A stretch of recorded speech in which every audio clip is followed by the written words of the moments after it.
Жазираға. Сен кеткелі бір жыл уақыт зымырап, бәрі қалды достық дейтін қаңырап. Жаның бөлек жан едің ғой мен үшін, сағыныштың ызғары тұр аңырап.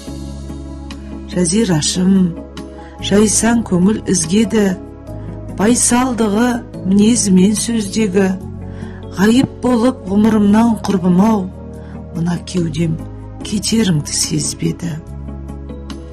Нұрланатын биік күмбез салсыншы, жарқын бейнең ел есінде қалсыншы. Сырлас болған, мұңдас болған досымды Алла өзі панасына алсыншы.